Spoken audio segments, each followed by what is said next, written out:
Everton 2, Manchester United 2. It's a Desmond draw.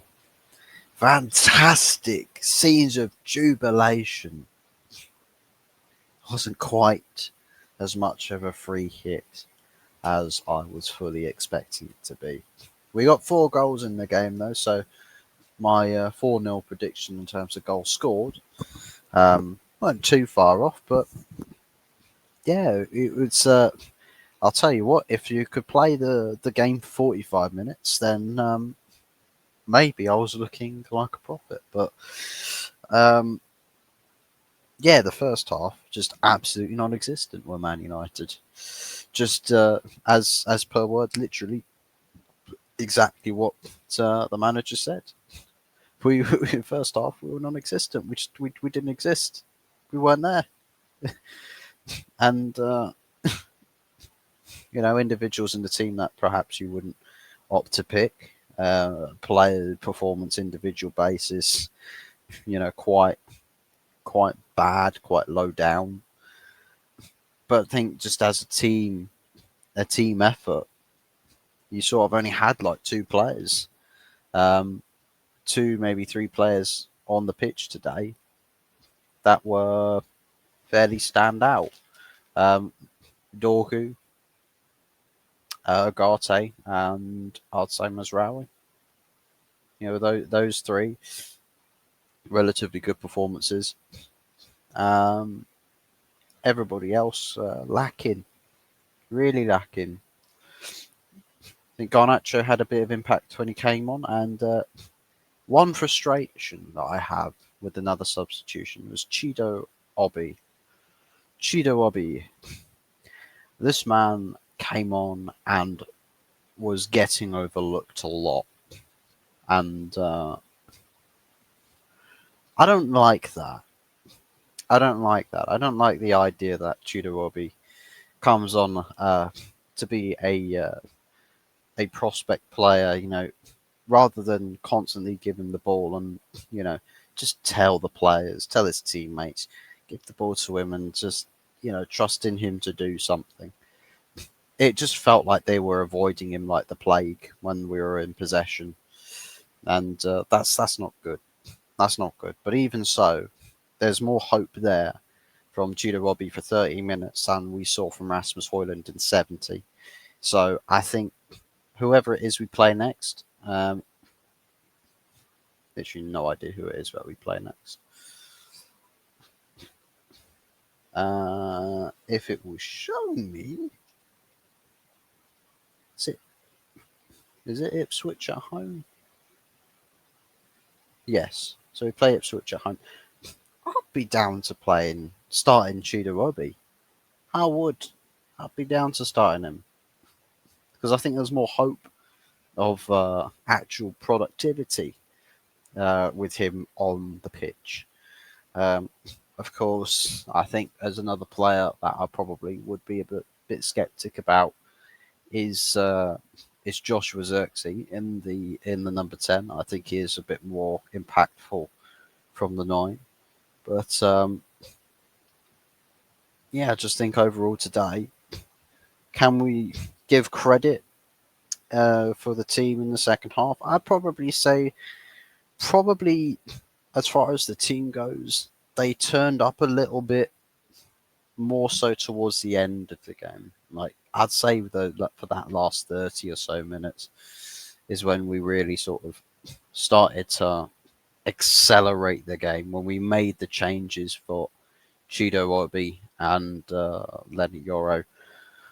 And we had the free kick from Bruno Fernandes, which, by the way, I think a lot of Bruno's impact today has been quite wayward. Really wayward. Like set piece deliveries have been absolutely atrocious today.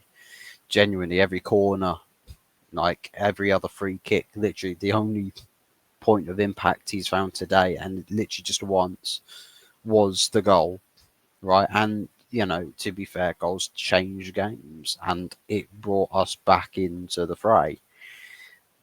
And Everton, we can say, they should have taken their chances.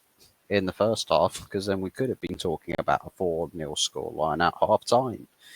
But when you miss chances, you could be left to rue them, and we made them rue their chances. Rue their missed chances. So we'll have to take these little things. I wouldn't necessarily call them. Well, I suppose in our context you could call them wins, but technically they shouldn't be wins because it never resulted in a win. It only resulted in a draw. But hey, at least we're on 30 points now. Cheers, cheers. But that is now 13 points away from relegation. 13 points. We'll drink to that. It could have been less than that, to be fair. It could have been 11 if not for Tottenham actually forgetting that they were Tottenham Hotspur for a second and actually um, you know got a win across the line.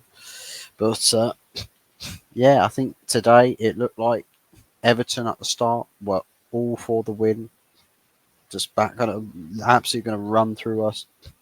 Second half, some of the changes from the hour mark onwards, and we saw the change. We saw a switch, slight switch of momentum, and I think we took advantage of that. We just rode that momentum right the way into the bay and beached it with a point. And I think with Agate's strike was a good strike. Comes from pressure around the box. Get the ball in dangerous areas and keep it there. Because you've got to work defensively, mentally, physically. There's all sorts of it. There's all sorts of levels to it. Um, and I feel like with the first half, where we sort of got into half time, we had one shot. And I'm not just talking about one shot on target, I'm talking about just one shot. Genuinely one shot.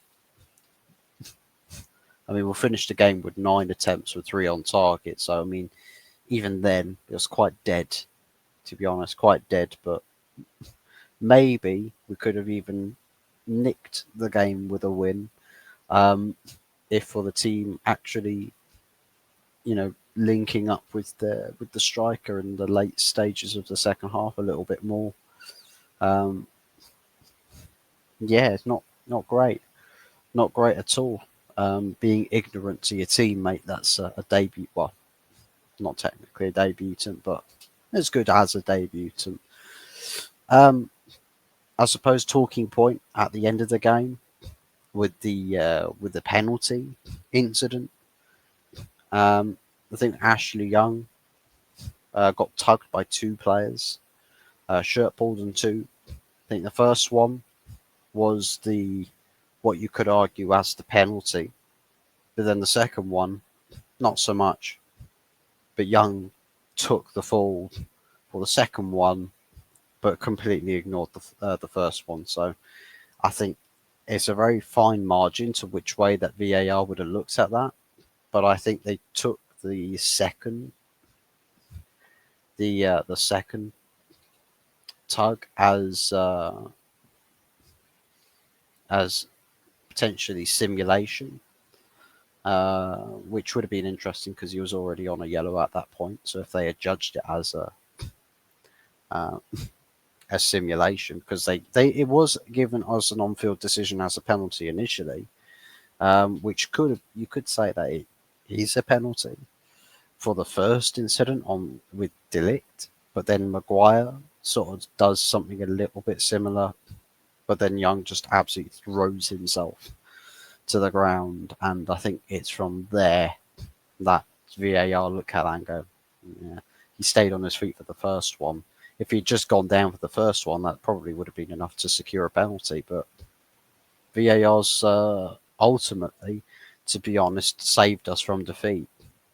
Yeah, VAR saved us at the very last minute in the game, and then also um, Everton not taking their chances ultimately.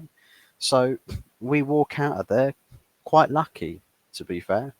We're quite lucky, I think, is the message of the day. But I know it's a little bit later in the day, but yeah, I was out seeing family, um, having a bit of a tougher time as of late. Issues, physical issues, shall we say? But all seems to be okay.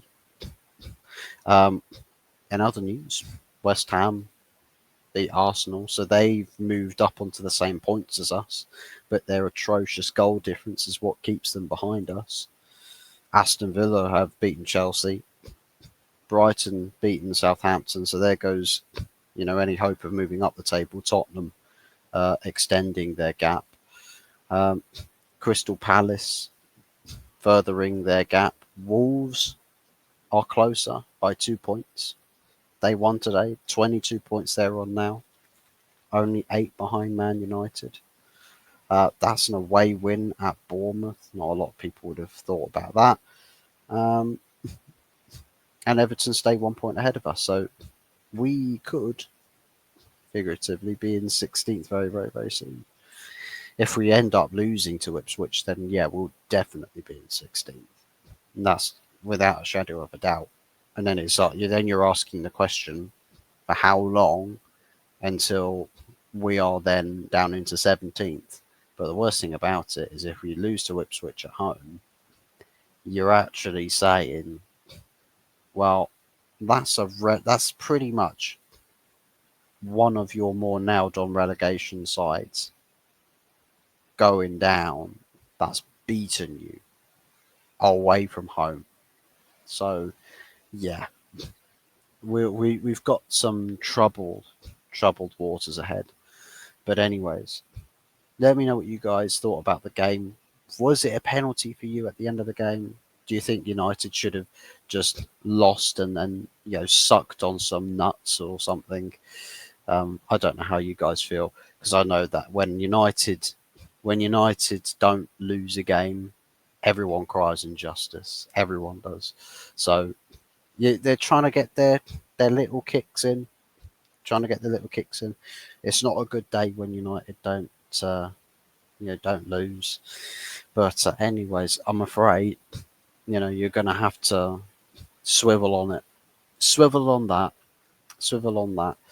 But anyways, take care, guys. Share with us your thoughts and your feelings about the game in the comment section, as well as what you thought about the penalty decision. And yeah, we'll be back definitely tomorrow with some Sunday night takeaway show. I'm hoping that will be on tomorrow night rather. And yeah, we'll discuss football over the weekend. We'll have a banger game tomorrow though with Man City versus Liverpool. This will be a fairly good spectacle to be viewership to. Actually, I suppose you could call Sunday the Super Sunday, a real Super Sunday, where the Newcastle Forest game could turn out to be an instant classic, and a Man City versus Liverpool. Would it be a mauling by Liverpool?